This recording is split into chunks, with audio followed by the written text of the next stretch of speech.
তুমি স্কুলে পড়ো আলহামদুলিল্লাহ, তুমি কলেজে পড়ো আলহামদুলিল্লাহ, চাকরি করো আলহামদুলিল্লাহ, ব্যবসা করো আলহামদুলিল্লাহ। তোমার কাছে আমার বিনয়ের দাবি, তুমি স্কুল ছাড়বা না, কলেজ ছাড়বা না। তুমি চাকরি করো, বাধা নাই, তুমি ডাক্তার হও, ইঞ্জিনিয়ার হও, প্রফেসর হও। তবে একটা দাবি আমার, জীবনে কোনোদিন তুমি বেয়াদব হইও না। তোমার আচরণে কোনোদিন যেন মা বাবা কষ্ট না পায়, কোনোদিন যেন তোমার ব্যবহারে শিক্ষকেরা কষ্ট না পায়, তোমার আচরণে কোনোদিন যেন উলামায়ে কেরাম কষ্ট না পায়। এই তিন জায়গায় খুব সতর্ক থাকবে। কেন? মা বাবায় যদি কষ্ট পাইয়া বড়দোয়া লেগে যায়, মরার আগে পঙ্গু হয়ে যাবি। শিক্ষকের অন্তরে যদি কষ্ট যায়, বড়দোয়া চলে আসে, লেখাপড়ার জগৎ থেকে হারায় যাবি। উলামায়ে কেরামের অন্তরে যদি কষ্ট যায়, বড়দোয়া চলে আসে, চরিত্র জগৎ থেকে হারায় যাবে, মরার আগে পঙ্গু হয়ে যাবি রে যুবক। মা বাবার সাথে বেয়াদবি চলবে না, শিক্ষকের সাথে চলবে না, উলামায়ে কেরামের সাথে চলবে না। এবার বলবা এটা কেমনে সম্ভব? এবার তুমি চোখ দিয়ে একটু জ্ঞান খাটায় তাকায় দেখো। আমি বলে যাই, যুবকেরা সত্য কথাটা একটু স্বীকার করি। ওরে বাবা, তোমার মতো যুবক জীবনে মাদ্রাসায় পড়ে নাই, জীবনে আলিফ বা তাও শিখে নাই, স্কুলে পড়ে, কলেজে পড়ে, চাকরি করে, ব্যবসা করে। সত্য কথা বলো, এমন যুবক পাঁচ ওয়াক্ত নামাজি দাড়িওয়ালা আছে না নাই? তুমি পারো না কেন?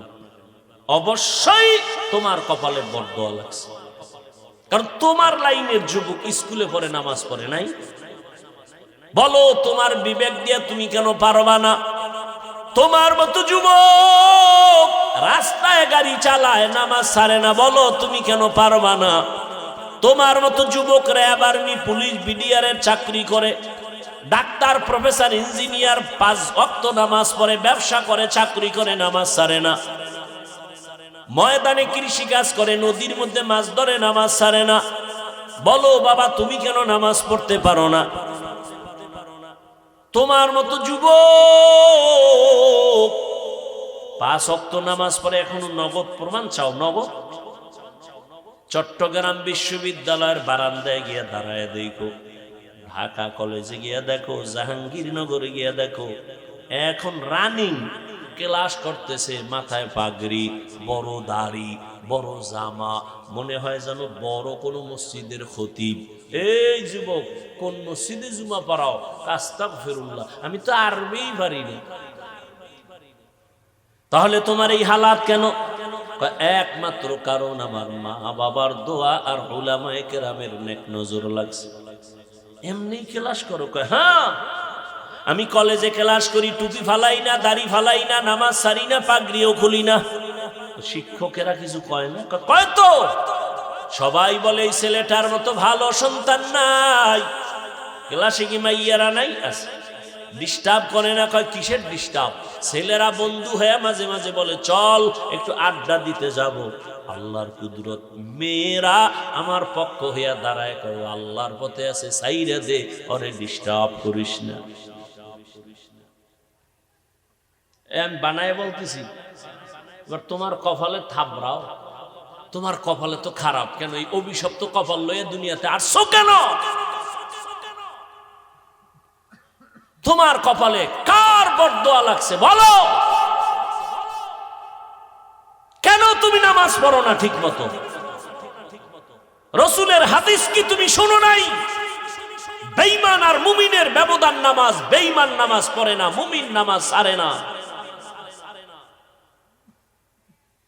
আর নামাজই যদি পড়ো, সেই নামাজ তোমাকে মিথ্যা বলাবে কেন? সেই নামাজ তোমাকে হারাম খাওয়াবে কেন? কিসের নামাজ পড়ো? তোমার মতো নামাজি কি আল্লাহ কোরআনে বলছে ফাওয়াইলুল লিল, তোমার মতো মুসল্লি ওয়াইল নামক জাহান্নামী।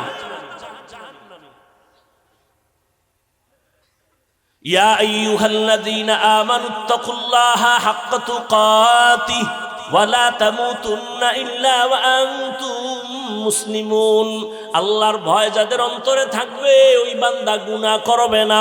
আর যে গুনাহ করবে না, ওই বান্দা খাঁটি মুসলমান হইয়াই কবরে যাবে। আর যে খাঁটি মুসলমান হইয়া কবরে যাবে, সে বিনা হিসাবে জান্নাতি। মুসলমান অর্থ কি? ইসলাম থেকে মুসলিম, বহু বচন মুসলমান। আল ইসলাম গরদান নেহাদান বাতাত, বিনয়ের সাথে আল্লাহর কাছে আত্মসমর্পণ করার নাম মুসলিম। আত্মসমর্পণকারীর নাম মুসলিম, করার নাম ইসলাম। যে আত্মসমর্পণ করে সে এক বচনে মুসলিম, বহু বচনে মুসলমান। তাহলে যে আল্লাহর হুকুমের সামনে সারেন্ডার হয় সে গুনাহ করবে না। আর সেই সারেন্ডার হওয়ার জন্য একটা পুঁজি লাগবে, তাকওয়া। আর সে তাকওয়া অর্জনের একমাত্র ঠিকানা আল্লাহর প্রিয় বান্দা যারা আহলুল্লাহ, তাদের নেক নজর। তাদের নজর লাগবে তো কলবের মধ্যে তাকওয়ার পাওয়ার চলে আসবে।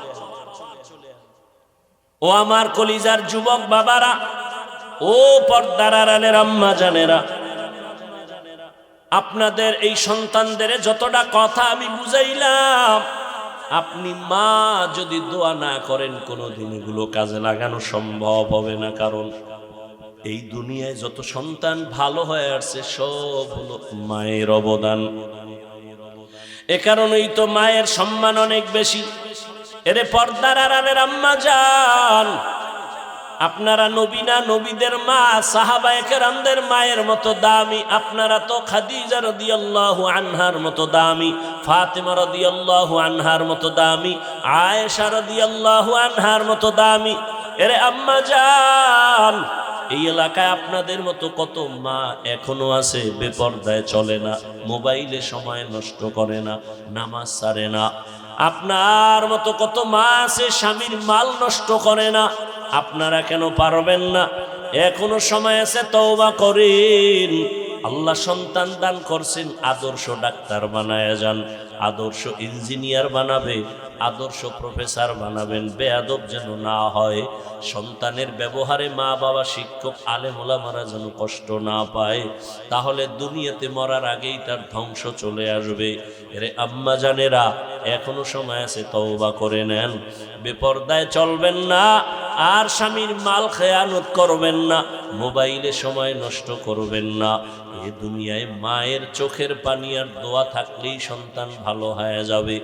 এক মিনিটে একটা ঘটনা বলি। এই জমিনের মধ্যে মদিনাতুল মুনাওয়ারা থেকে একজন আল্লাহর বান্দা ভারতে আসছে কালেমার দাওয়াত দিতে।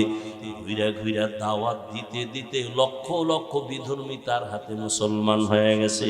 আপনারা সবাই তার নাম জানেন, খাজা মুঈনুদ্দিন চিশতি আজমিরি রহমাতুল্লাহ আলাইহি।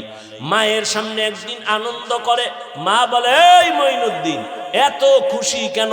বলে, মা লক্ষ লক্ষ বিধর্মী মুসলমান হয়েছে। মা বলে, মুঈনুদ্দিন এগুলো তোর বাহাদুরি না, আমি মায়ের অবদান। মুঈনুদ্দিন চিশতি রহমাতুল্লাহ আলাইহি বলেন, মা তোমার অবদান কি? মা চোখের পানি ছেড়ে কাঁদে আর বলে, সন্তান তুই আমার গর্ভে যখন আসছো, আল্লাহর কসম ওই দিন থেকে আমি একটা রাত ঘুমাই নাই। ভোর রাতে আমি আল্লাহর কাছে সিজদায় পড়ে কান্না করেছি, দোয়া করেছি, আল্লাহ আমার গর্ভের সন্তান তোমার ওলি হিসাবে কবুল করে নিও। শুধু তাই না, তুই যখন দুনিয়াতে আসছো, আমি মা তোরে যতদিন দুধ পান করাইছি রে বাবা, এক ফোঁটা দুধ আমি বিনা অজুতে তোর মুখে দেই নাই। ওরে আম্মা জানেরা, একটা মা যখন বাচ্চাকে বিনা অজুতে দুধ দেয় না, ওই বাচ্চা আল্লাহর ওলি হবে না তো কে হবে? এজন্যই বললাম মায়ের অবদান, একটা সন্তান ভালো হওয়ার ক্ষেত্রে মায়ের অবদান বেশি। এজন্যই তো ইমাম গাজালি রহমাতুল্লাহ আলাইহি বলেন, প্রত্যেকটা সন্তানের জন্য প্রাথমিক শিক্ষিকা হলো তার মা। এরে আম্মা জানেরা, এখনো তৈরি হয়ে যান। বৃদ্ধ বাবাজিরা এখনো তওবা করেন। আপনার মতো কত বুড়ারা মসজিদে গিয়া নামাজ পড়ে, আপনি কেন পারবেন না? ও আমার যুবক বাবারা, এখনো সময় আছে, তওবা করে নাও। মরিয়া গেলে যাব, হায়াতের মালিক আল্লাহ, রিজিকের মালিক আল্লাহ, ইজ্জতের মালিক আল্লাহ। আর নামাজ ছাড়বা না, বেপরদায় চলবা না, দাড়ি কাটবা না, মা বাবারে কষ্ট দিবা না। নবীজির তরিকা মেনে, উলামায়ে কেরামের দোয়া পরামর্শ নিয়ে, শিক্ষকের দোয়া নিয়ে নবীর আদর্শে চলবা। তওবা করার মতো যদি অন্তর তৈরি হয়, মুনাফিকি যদি কারো অন্তরে না থাকে, খাঁটি তওবার নিয়ত যাদের আছে, দুটো হাত আল্লাহকে দেখাইয়া দাও। আয় আল্লাহ, হাতগুলো কবুল করে নেন, তওবা কবুল করে নেন, তওবার উপরে মজবুত হইয়া চলার তৌফিক দান করেন। আমিন। আলহামদুলিল্লাহি রাব্বিল আলামিন। ওয়াসসালাতু ওয়াসসালামু আলা সাইয়্যিদিল আমবিয়া ওয়াল মুরসালিন ওয়া আলা আলিহি ওয়া আসহাবিহি আজমাইন। ইয়া আরহামার রাহিমিন, ইয়া আরহামার রাহিমিন, ইয়া আরহামার রাহিমিন।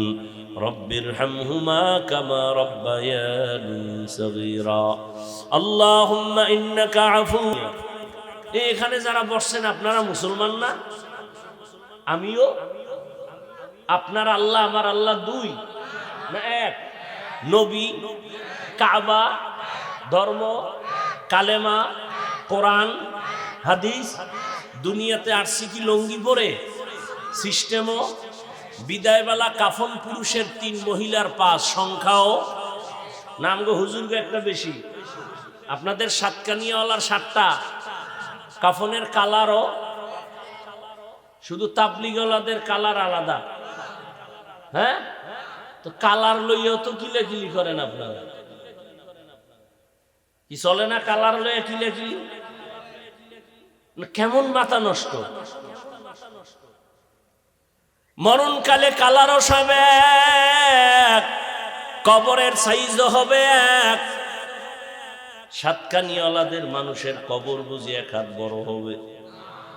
কবরে রাখার পরে প্রশ্ন হবে 3টা, তাও এক। রবের পরিচয় দাও, ধর্মের পরিচয় দাও, রাহমাতুল্লিল আলামিনের পরিচয় দাও। আল্লাহ এক, নবী এক, আপনার আমার আল্লাহ এক, নবী এক, কোরআন এক, কাবা এক, ধর্ম এক, কালেমা এক। তাহলে আমি আপনারে বয়ান করব কেন? আপনি তো আল্লাহ মানেন, নবী মানেন, কোরআন মানেন, হাদিস মানেন, আপনাকে বয়ান করব কেন? বয়ান তো তাদেরকে করব যারা আল্লাহ চিনে না, নবী চিনে না, ঈমান বুঝে না। হিন্দুদের মন্দিরে গিয়া বয়ান করব, খ্রিস্টানদের গির্জায় গিয়া বয়ান করব। আপনাদের কেন বয়ান করব? অথচ আপনাদের পেছনে তালি দিতে দিতে দিতে দিতে টাইম মতো খানা নাই, ঘুম নাই, 12 মাস শেষ। কিসের বৃষ্টি, কিসের রৌদ্র, চলছে তো বয়ান চলছে। ফজরের পরে, জোহরের পরে, আসরের পরে, মাগরিবের পরে, সারা রাত। এর পরেও দেখা যায় আমলের খাতা শূন্য। আমি মুসলমান, আপনিও মুসলমান, আপনার আল্লাহ আমার আল্লাহ এক। অথচ আমি টুপি খুলতে চাই না, লজ্জা পাই। আর আপনি টুপি দিতে চান না, দিলে লজ্জা পান। কত বিএবি মুসলমান। আমি দাড়ি কাটতে লজ্জা পাই, আপনি দাড়ি রাখতে লজ্জা পান। দেখছেন নি কারবার? আমি মসজিদে না ঢুকলে লজ্জা পাই, আর আপনি কেমন মুসলমান যে মসজিদে ঢুকতে গেলে লজ্জা পান। আমি পর্দা না করলে লজ্জা পাই, আর আপনি কেমন মুসলমান যে পর্দা করতে গেলে লজ্জা পান।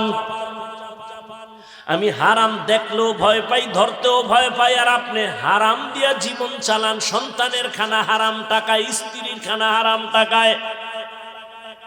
কারণ কি? এরপরে আবার আপনার পেছনে মেহনত খালি আমি একা করি, গাধার মতো সব আলেম আপনার পেছনে দৌড়ায়। তাবলিগওয়ালাদের মেহনত, পীর মাশায়েখের মেহনত, জুমার খতিবের মেহনত, আমাদের বক্তাদের মেহনত, এত মেহনত চলতেছে। এরপরেও কেন আপনার আমলনামা দুর্বল? কেন আপনার চুল মদিনার লাইনে নাই? কেন আপনার দাড়ি মদিনার লাইনে নাই? কার পিছনে ঘুইরা কয় টাকা পাওয়ার আশায় নামাজ ছাড়ছো? কার পেছনে ঘুরিয়া কি পাওয়ার আশায় দাড়ি কাটছো বলো? যার পিছনে ঘুরো লেখা রাখো চান্দাবাজার ধান্দাবাজ।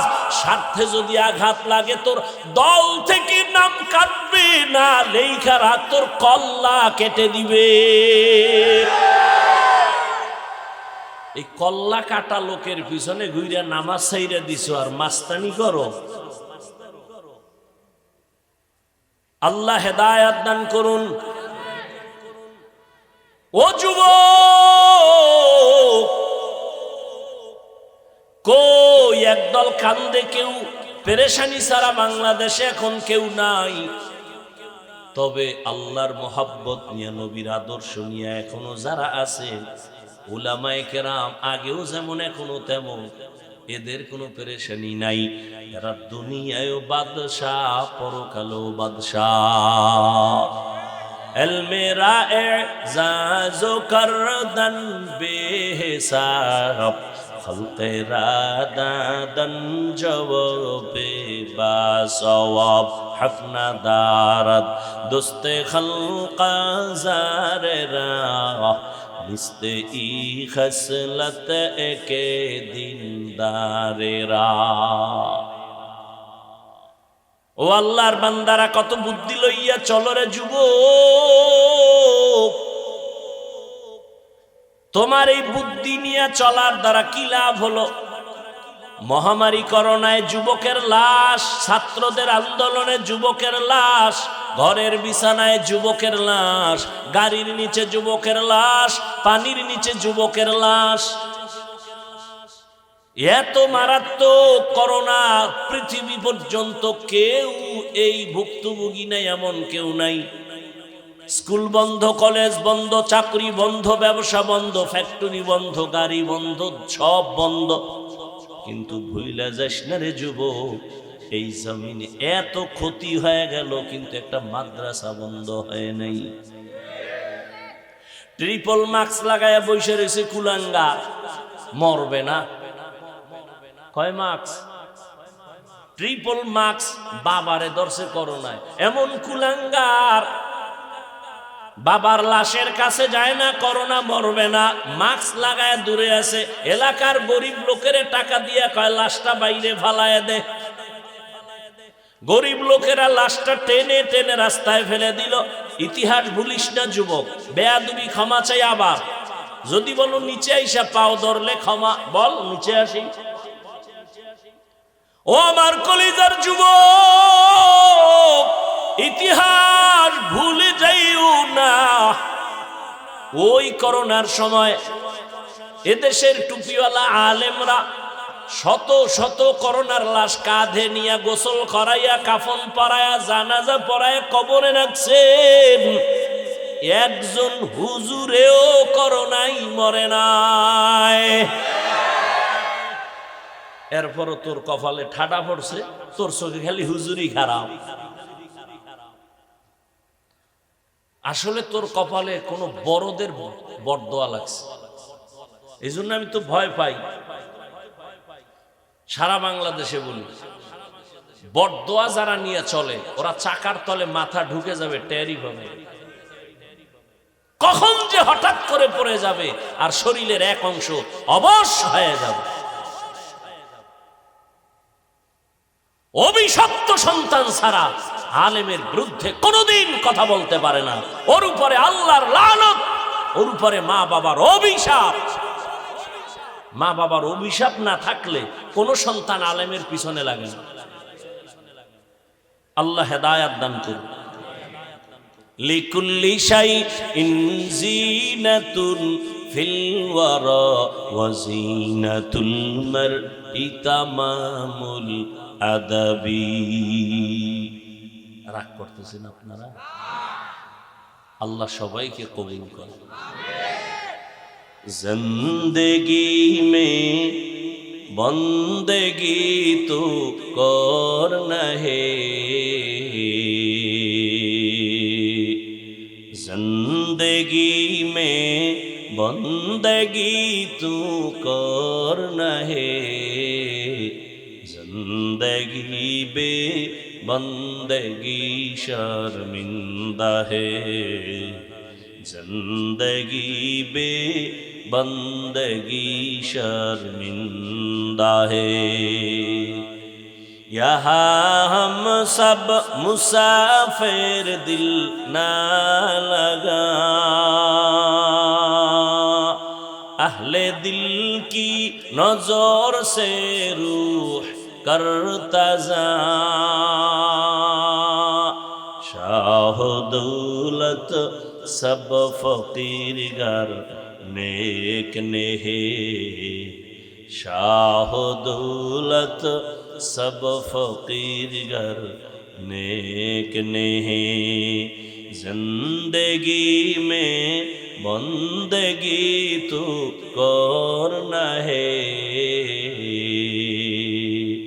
जिंदगी में बंदगी तू करना है जिंदगी बे बंदगी शर्मिंदा है जिंदगी बे बंदगी शर्मिंदा है जिंदगी में बंदगी कुन बंदगी बंदगी बे जिंदगी शर्मिंदगी।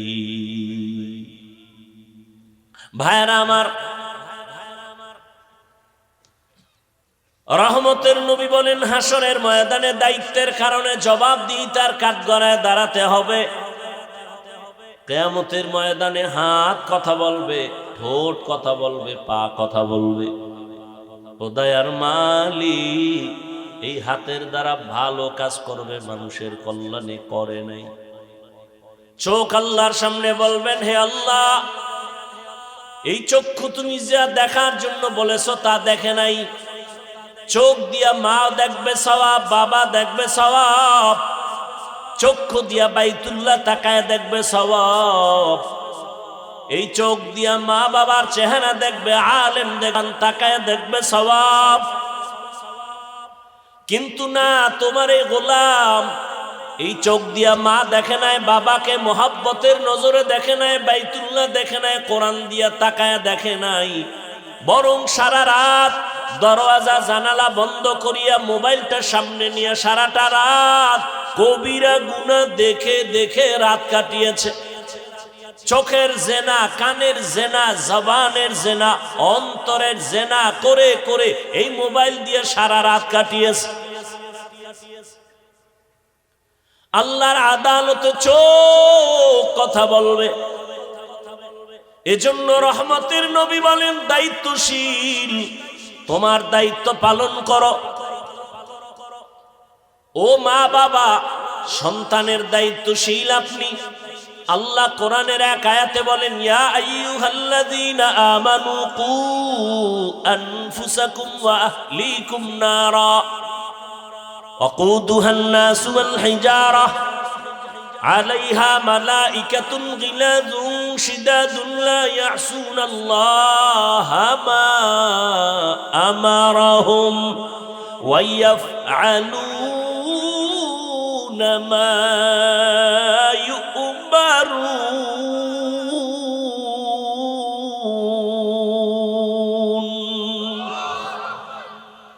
আল্লাহ তাআলা বলেন, ও দুনিয়ার মুমিনেরা, জাহান্নাম থেকে আগে নিজেকে বাঁচাও, তারপরে দ্বিতীয় দায়িত্ব তোমার আহালকে বাঁচাও।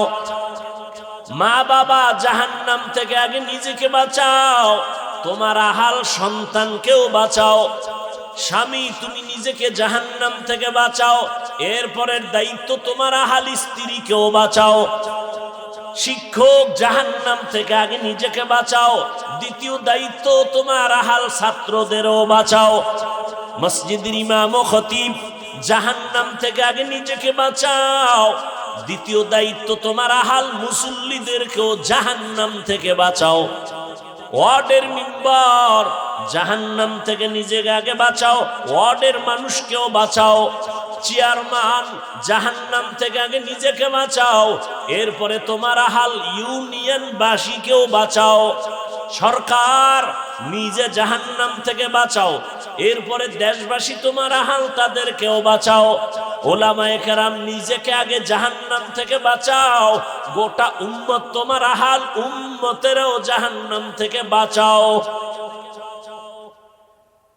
আমি এজন্যই তো মাঝে মাঝে বলি, বহু বুজুর্গ পাগড়িওয়ালা, জিকির করনেওয়ালা, তাবলিগওয়ালা, হমক্কার হাজি শুধু সন্তানের অপরাধের কারণে আল্লাহর জাহান্নামে যেতে হবে, ইবাদত করিয়াও জাহান্নামে যাবে, শুধু সন্তানের অন্যায়ের কারণে।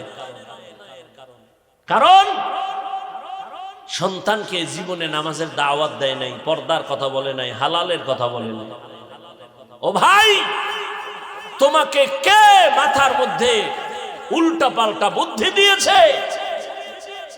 ইবাদত লাগে না, আমল লাগে না, অথচ স্পষ্ট কোরআনের আয়াত, আল্লাহ মানুষকে দুনিয়ায় পাঠাইছেন আমলের পরীক্ষা নেওয়ার জন্য, আর সে বলে আমল লাগে না। তুমি হাদিস পড়ো, তুমি জানো না কিয়ামতের দিন ফরজ আমলের ঘাটতি পূরণে নফল লাগবে? তোমাকে কে বলেছে নফল লাগে না?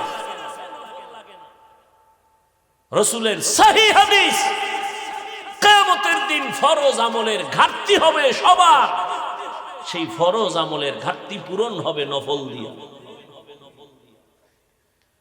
আল্লাযী খালাকাল মাউতা ওয়াল হায়াতা লিয়াবলুয়াকুম আইয়ুকুম আহসানু আমালা ওয়া হুয়াল আজিজুল গফুর। আল্লাহ বলেন, আমি আমলের পরীক্ষার জন্য মানুষ বানাইছি, আমি দেখতে চাই পরীক্ষা করে কে উত্তম আমল করে। বেদাতীরা বলে আমলের মতো, আমল ভালো আমল একবার করো, বেশি লাগবে না, নামাজের মতো নামাজ একবার পড়লেই হয়। ওরা ছন্দ মিলায় মিলায় কয়, নামাজ পড়ো মুসল্লি, নামাজের কি রাখো ডর, যেই নামাজে জান্নাত পাবি সেই নামাজ কোথায় তোমার। নামাজ পড়ো মুসল্লি, নামাজের কি রাখো ডর, যেই নামাজে জান্নাত পাবি সেই নামাজ কোথায় তোমার। তার মানে ওরা বুঝাইতে চায়, যেই নামাজে জান্নাত পাবি ওই নামাজ পড়, শুধু শুধু নামাজ পড়ে লাভ নাই, এই জন্য ওরা পড়ে না। নামাজ পড়ে মনে করেন না জান্নাত রেডি, আপনাদের জন্য সুসংবাদ আছে কোরআনে। আরাআইতাল্লাযী ইউকাযযিবু বিদ্দীন ফাযালিকাল্লাযী ইয়াদউল ইয়াতীম ওয়া লা ইয়াহুদ্দু আলা তাআমিল মিসকিন। পরের আয়াত কোন? হ্যাঁ, মুসল্লি নামাজির জন্য ওয়াইল নামক জাহান্নাম। এবার বুঝেন কেমন নামাজ পড়েন। ওয়াইল নামক জাহান্নাম, জাহান্নামের মধ্যে মারাত্মক জাহান্নামের নাম ওয়াইল। এই ওয়াইল নামক জাহান্নাম মুসল্লিদের জন্য। এবার বুঝেন কোন মুসল্লি? নামাজ তো পড়ি, বাহাদুরি করি, বেনামাজি দেখলে সি সি করি, নিজের নামাজ কবুল হয়েছে কিনা খবর না। আল্লাহ হেদায়েত দান করেন। ইয়া আইয়ুহাল্লাযীনা আমানুত্তাকুল্লাহা হাক্কা তুকাতিহি ওয়া লা তামুতুন্না ইল্লা ওয়া আনতুম মুসলিমুন। হাদিসের উপর এতক্ষণ আলোচনা করলাম, এবার আয়াতে ঢুকি। ঢুকবো না? খুব খারাপ লাগতেছে। আয়াতের ভেতরে আল্লাহ মুমিনকে দুইটা আদেশ দিছেন, একটা ইতিবাচক আর একটা নেতিবাচক আদেশ। মুমিনকে দিছেন, কোন বেঈমানকে দেন নাই। এক নাম্বার আদেশ, আল্লাহকে ভয় করো, ভয় করার মতো হক আদায় করে। আর একটা নেতিবাচক সতর্কবাণী, মুসলমান না হইয়া মরবি না। মুমিনকে দিলেন, বেঈমানকে দিলেন না কেন আদেশটা? সংক্ষেপ জবাব হলো, জান্নাত শুধু মুমিন পাবে, কোন বেঈমান কখনো জান্নাত পাবে না। আর মুমিনেরাও যে পাবে, বহু পিঠা খাওয়ার পর, এত সোজা না। বহু পিঠা খাওয়ার পরে জান্নাত, এত সোজা না। দলিল, আবার ওই দলিলে গেলে সময় যাবে অনেক। রহমতের আপনারা জানেন, তবে আমি সংক্ষেপে বাংলাটা বলি। রহমতের নবী বলেন, আমার আগে একদল চালাক উম্মত ছিল, বনি ইসরাইল। এরা নিজেদেরকে এত পাওয়ারফুল মনে করিয়া অহংকারী হইয়া এদের মধ্যে দলাদলি শুরু হতে হতে ৭২ দল হয়ে গেল। আমার উম্মত আরো চালাক, আমার উম্মতের মধ্যে আরো একটা দল বেড়ে যাবে। কত হবে? কত? আল্লাহর নবী বলেন কুল্লুহুম ফিন্নার ইল্লা মিল্লাতান ওয়াহিদা, 73 দল সব জাহান্নামে জাহান্নামে যাবে, তবে এক দল জান্নাতে যাবে। ক্বালু মান হিয়া ইয়া রাসূলুল্লাহ, সাহাবায়ে কেরাম জিজ্ঞেস করলেন ইয়া রাসূলুল্লাহ, যেই দলটা জান্নাতে যাবে তাদের পরিচয় কি? ক্বালা মা আনা আলাইহি ওয়া আসহাবি, নবী বলেন আমি মুহাম্মদের যে মাইনা চলবে সে। না না, নবী যদি বলতেন আমারে মাইনা চললে জান্নাতি হইতো, নবী বলেন আমার আদর্শ যারা মানবেন আর আমার হাতে গড়া সাহাবাদের কেউ যারা মানবেন তারা জান্নাতে যাবে। অতএব যারা শুধু নবী মানে সাহাবায়ে কেরামদেরকে মানবে না, তারা মুসলমান হলেও 72 দল জাহান্নামীদের অন্তর্ভুক্ত। নাম্বার 2, এই বয়ান তো আপনারা অনেকেই জানেন, 72 দল জাহান্নামে যাবে, এক দল জান্নাতে যাবে, এই কথা শুনছেন। তবে এই কথাটা হয়তো অনেকে শুনেন নাই, শুনে থাকলে মনে নাই। 72 দল যে জাহান্নামে যাবে, এদের মধ্যে কোনো হিন্দু নাই, বৌদ্ধ নাই, বিধর্মী নাই, সব মুসলমান। সব কি? এবার বুঝেন কোন দলে আছেন। 72 দল জাহান্নামী, সব মুসলমান, হিন্দু বৌদ্ধ ইহুদি খ্রিস্টান কেউ নাই। 72 দল জাহান্নামী মুসলমান, আর এক দল জান্নাতি, তারাও মুসলমান। তাহলে বুঝেন তো মুমিনের জান্নাত পাওয়া কত কঠিন হবে। আল্লাহ আমাদের হেদায়েত দান করুন। এবার আদেশ দিলেন আমাকে ভয় করার মতো ভয় করো, হক আদায় করে। সাহাবায়ে কেরাম পেরেশান হয়ে গেলেন, ইয়া রাসূলুল্লাহ, আল্লাহ যত বড়, ওই পরিমাণ হক আদায় করে আমরা তো ভয় করতে পারবো না, কেউই পারবে না। নবীও চিন্তায় পড়ে গেলেন। আল্লাহ আয়াত নিয়ে জিব্রাইলকে পাঠায়, নবী সমাধান দিয়ে দাও, জিব্রাইল যাও। আয়াত দিয়ে পাঠায় দিলেন, নবী আপনি শুনায়া দেন, ইত্তাকিল্লাহা মাস্তাতাতুম, আমার হক আদায় করার দরকার নাই, বরং বান্দা তার সাধ্যমতো যেন আমারে ভয় করে। দ্বিতীয় আদেশ, এই মুমিন, মুসলমান না হইয়া মরবি না। কারে কইছে? কাফেরে রে। কারে? আপনারা এখানে মুমিন না বলে, মুসলমান না। আল্লাহ এটা কি কইলেন? যে এই মুমিন, মুসলমান না হয়ে মরিস না। কঠিন কথা। আমরা যেমন মুমিন তেমন কি মুসলমান। তো আল্লাহ আবার কেন বললেন মুমিন মুসলমান হইয়া মরিস? কেমন যেন মনে হয় আমরা তাহলে মুমিন হইছি, মুসলমান বুঝি হইতে পারি, এমন বুঝায় না? এরকম আয়াত আরো আছে, ইয়া আইয়ুহাল্লাযীনা আমানু দুখুলু ফিস সিলমি কাফা ওয়া লা তাত্তাবিউ খুতুওয়াতিশ শাইতান ইন্নাহু লাকুম আদুউম মুবিন। ও মুমিন, ইসলামের মধ্যে পরিপূর্ণ ঢুকে যাও। আল্লাহ আর আয়াতে আরো স্পষ্ট করে, ওটা আরো কঠিন। আল্লাহ তাআলা বলেন, ইয়া আইয়ুহাল্লাযীনা আমানু আমিনু বিল্লাহি ওয়া রাসূলি। ও মুমিনেরা, আল্লাহর উপরে রাসূলের উপরে ঈমান আনো। আরে আর আল্লাহর উপরে রাসূলের উপরে ঈমান আনার কারণেই তো আমরা মুমিন। আল্লাহ কয়, এই মুমিন, আল্লাহর উপরে রাসূলের উপরে ঈমান আনো। তাহলে মুমিনের ডবল ঈমান আনার কথা কওয়া হইল, কারণ আমরা তো মুমিন মানি, আল্লাহরও মানি, নবীও মানি, এজন্যই তো মুমিন। ডবল কেন বললেন? এই মুমিন, আল্লাহর উপর ঈমান আনো। আমরা তো আল্লাহর উপর ঈমান আনছি বিদায় মুমিন, ডবল বললেন কেন? সব কথার জবাব আর দেওয়ার সুযোগ রইল না, সংক্ষেপে বলি, খুব খেয়াল করবেন। আল্লাহ বলেন আমাকে ভয় করো তোমাদের সাধ্য মতো। ভয়ের নাম তাকওয়া, ভয়ের নাম খৌফ, ভয়ের নাম খশিয়া। আমি যদি আপনাদের প্রশ্ন করি, আপনারা এই ময়দানের মধ্যে কারা কারা আল্লাহকে ভয় করেন? যদি প্রশ্ন করি, সবাই তো হাত উঠায় বলবে হুজুর গো থেকে বেশি করি। কোন চালাক বাঙালি থাকলে শুধু হাত উঠাবে না, পারলে পা উঠায় বলবে 4 হাত পায়ে আল্লাহরে ভয় করি। অত সেখানে এমন আশিক রাসূল বসে আছে, আজকে ফজর পড়ে নাই, যোহর পড়ে নাই, আসর পড়ে নাই, মাগরিব পড়ে নাই, এশার নামাজও পড়ে নাই, সেও বলে আল্লাহরে ভয় করি। আমি দাড়ি রেখে বলি আল্লাহকে ভয় করি, আপনি দাড়ি বাদ দিয়া বলেন আল্লাহকে ভয় করি। আমি হালাল খাইয়া বলি আল্লাহকে ভয় করি, আপনি হারাম খাইয়া বলেন আল্লাহকে ভয় করি। বিষয় কি? দোনো ভয় সমান?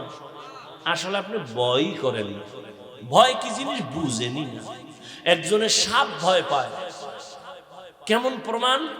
সাপ জীবনে ধরবে তো দূরের কথা, সাপ যেখানে আছে সেখানেও যাবে না, এতটা ভয় পায় যে ঘুমের মধ্যেও মাঝে মাঝে সাপ সাপ করে চিল্লায়। বুঝে গেল সে আসলে এই সাপের ভয় পায়। একটা সন্তান মা বাবাকে ভয় পায়, প্রমাণ মা বাবার সামনে সন্তান অন্যায় করে না বেতের বাড়ির ভয়ে। ঠিক এই জমিনে যেই মানুষ আমার আল্লাহর আযাবের ভয় করবে, ওই বান্দা গলায় ছুরি লাগাবে, আমার রসুলকে বেজার করে দাড়ির মধ্যে অস্ত্র লাগাবে না। ও আল্লাহর বান্দারা, হেদায়েতের মালিক আমার আল্লাহ, আল্লাহর ভয় অন্তরে জমা করার জন্যই তো এত বয়ান। কিয়ামত পর্যন্ত এই বয়ান কাজে লাগবে না যতদিন পর্যন্ত আল্লাহর আযাবের ভয় অন্তরে আসবে না। পুলিশের গ্রেফতারি পরোয়ানা যখন চালু হয়ে যায়, মানুষের ভয় আসে, খাওন ছাইরা দেয়, ঘুম ছাইরা দেয়, কখন জানি পুলিশ আমারে গ্রেফতার করে। ঠিক মানুষ যদি চিন্তা করত আজরাইল আমারে কখন আইসা ধইরা নিয়ে যায়, ঘুমের মধ্যেও তো কত মানুষ মরে, এই চিন্তা কইরা যদি যুবক ঘুমাইতো, কানের মধ্যে গানের তার লাগায় ঘুমাইতো না। ও কানের মধ্যে গানের তার লাগায় ঘুমায়, ওর মধ্যে মরণের চিন্তা নাই, আজরাইল যে ধরে ফেলবে চিন্তাই নাই। এই আল্লাহর ভয়টা অর্জন করার জন্য একমাত্র ঠিকানা ওলি আউলিয়াদের নেক নজর ছাড়া তাকওয়া আসবে না। লিকুল্লি শাইইন মা'দিনুন মা'দিনুত তাকওয়া কুলুবুল আরিফিন। ভালো ভালো জিনিস রাখার গোডাউন আছে, তাকওয়ার গোডাউন হলো আল্লাহর মুহাব্বতের বান্দা আহলুল্লাহ, তাদের কলব, তাদের নজর যখন লাগবে দেখবা তোমার কলবের মধ্যে আল্লাহর ভয় এসে যাবে। আল্লাহওয়ালাদের নজরের মধ্যে পাওয়ার আছে। একটা গাঞ্জাখোরের নজরে পাওয়ার আছে না নাই? একটা দুধের বাচ্চার দিয়ে নজর দিছে, এত সুন্দর, গজব শুরু হয়ে গেছে। বাচ্চা খানা দানা ছেড়ে দিছে, অসুস্থ হয়ে গেছে, ডাক্তার কয় কোনো রোগ নাই, মুরব্বীরা কয় বদ নজর লাগছে। লাগেনি? আপনাদের এলাকায় কদু গাছ লাগায়, কদু গাছ, জুতা টানায় জুতা, দেখছেন কোনদিন? কেন? জুতা বরকতের জিনিস, নমরুদদের গালে লাগছে, জুতা টানাইলে কদুর মধ্যে পোকা আসবে না, এই জন্য লাগায়। জুতা টানায় কেন? বদনজর। কার বদনজর? আপনাদের মসজিদের ইমাম সাহেব। এলাকার একটা গাঞ্জাখোর বেআমলওয়ালা। ও আমার কলিজার যুবক, বিবেক আল্লাহ দিছে বুঝার জন্য, একটু বুঝো। একটা বেনামাজি বেআমলওয়ালার নজরে যদি পাওয়ার থাকে, তাহাজ্জুদওয়ালা, কান্নাওয়ালা, তেলাওয়াতওয়ালা, তাকওয়াওয়ালার নজরে কেন পাওয়ার হবে না? এবার দলিল নিবে না? নাও দলিল। ইয়া আইয়ুহাল্লাযীনা আমানু ইন তাত্তাকুল্লাহ ইয়াজআল লাকুম ফুরকানা। আয়াত নাও, হাদিস থেকে দলিল, তরজমা আজ বলবো না। قال رسول الله صلى الله عليه وآله وسلم اتقوا فراسة المؤمن فإنه ينظر بنور الله।